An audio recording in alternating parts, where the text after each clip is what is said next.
శాస్త్రం ఏం చెబుతున్నాయంటే ఆత్మశుద్ధి లేని ఆచారం మీద, పాత్రశుద్ధి లేని పాత్ర మీద, చిత్తశుద్ధి లేని శివపూజ చేయాలా అని చెబుతారు. అంటే మన యొక్క ఆత్మ అనేటువంటి శుద్ధిగా ఉంటే ఏదైనా ఆచార వ్యవహారాలు చేయాలంటే మనం సన్నద్ధంగా ఉండటం అన్నమాట.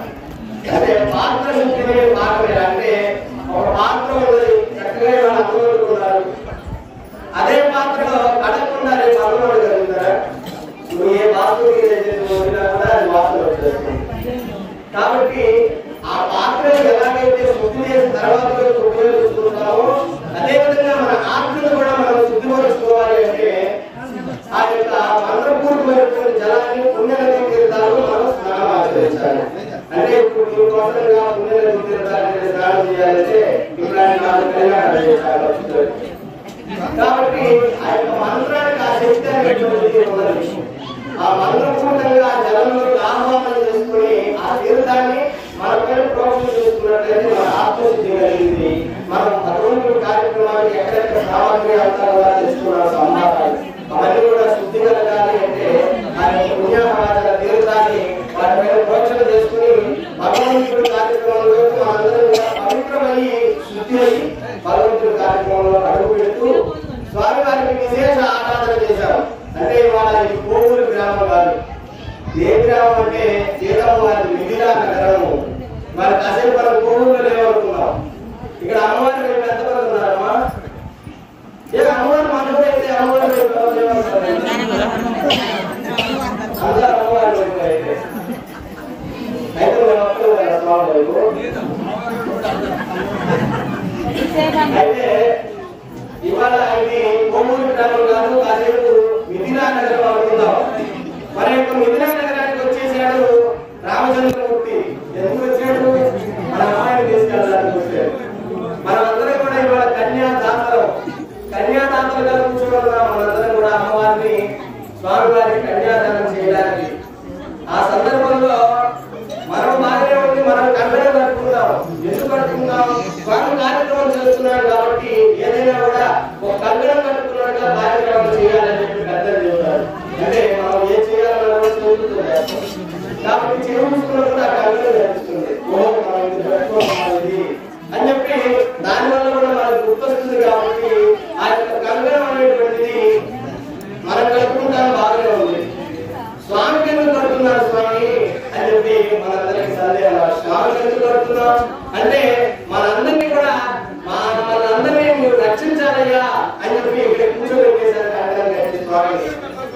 ఇవాళ ఆయన అడుగులోనే కాదు, ఎన్నో ఎన్ని కళ్యాణాలు జరుగుతున్నాయో, ఆయన ఎంతమంది దగ్గరికి వెళ్ళాలో, అయ్యా వాళ్ళ దగ్గరికి కాబట్టి వాళ్ళ దగ్గరికి వెళ్ళండి అని చెప్పి మనస్వార్థం మనకు ఉంది. కాబట్టి స్వామి ఆహ్వానం చేసుకుని చక్కగా సేవాహారం స్వామి కూర్చోబెట్టుకొని కంకణం పెట్టి కూర్చోబెట్టాము. పెళ్లి కొడుకు మామగారు ఎలాగైతే సఫర్యాలన్నీ కూడా విశేష ఆచారాలన్నీ కూడా ఎలాగైతే మామగారు కాళ్ళు కట్టుకుని ఇవన్నీ ఎలా చేస్తారో ముందుగా అదేవిధంగా మామగారికి విశేష పూజ వరపూజ కార్యక్రమాలు చేస్తున్నాం. వరపూజ కార్యక్రమాలు చేసి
सुमंगलेयं मधुरवायुं समेत नमस्यता औराहानि वस्ते दत्तायादास्तं निवारे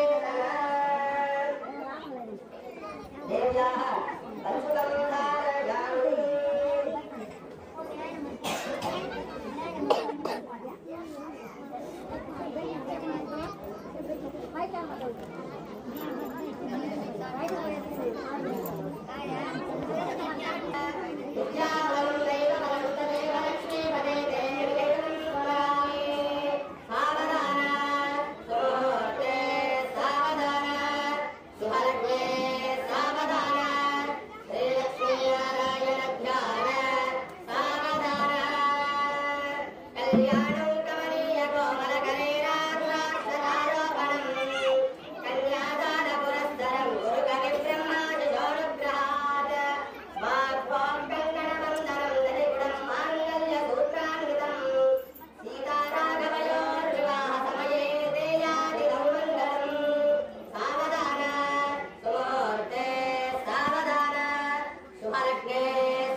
గ్రామంలో సేవ చేసుకుంటున్నామంటే మన యొక్క పూర్వజన్మ సుకృతం, మన యొక్క పితృదేవతలు చేస్తున్నటువంటి సుకృతం మన యొక్క ఉంటేనే ఇవాళ మన కళ్యాణంలో పాల్గొనగలుగుతాం, స్వామివారి సేవ చేసుకోగలుగుతాం, స్వామివారిని దర్శించుకోగలుగుతాం. కాబట్టి అంత అదృష్టం మన గ్రామానికి భగవంతుడు ఇచ్చాడు. అదే సందర్భంగా ఇంతవరకు కూడా చక్కగా స్వామివారి యొక్క సుముహూర్త సమయం మనం చేసుకున్నాం.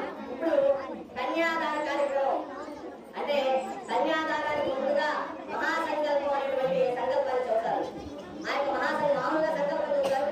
మహాసంకల్పం ఏమిటి అంటే ఎన్ని దీపాలు ఉన్నాయి, మన యొక్క భూమి మీద ఉన్నటువంటి అన్ని కూడా ఇందులో వస్తాయి. మనం రోజు చెప్పుకునేటువంటి సంకల్పంలో భరత వచ్చే, భరత కంటే, వైవస్వత మన్వంతరే ఇలాంటివన్నీ కూడా చెప్పుకుంటున్నాం. అవి ఎన్ని మన్వంతరాలు ఉన్నాయి, ఎన్ని వర్షాలు ఉన్నాయి, ఎన్ని దీపాలు ఉన్నాయి, ఎంతమంది మనల్ని పరిపాలిస్తున్నారు అంటే ఎన్ని యుగాలు ఉన్నాయి, యుగానికి ఎన్ని సంవత్సరాలు ఉంటాయి, ఇవన్నీ కూడా ఈ యొక్క మహాసంకల్పంలో చెప్పుకొని తరువాత ఈ చేత కన్యాదాన సంకల్పాన్ని చెప్పిస్తారు.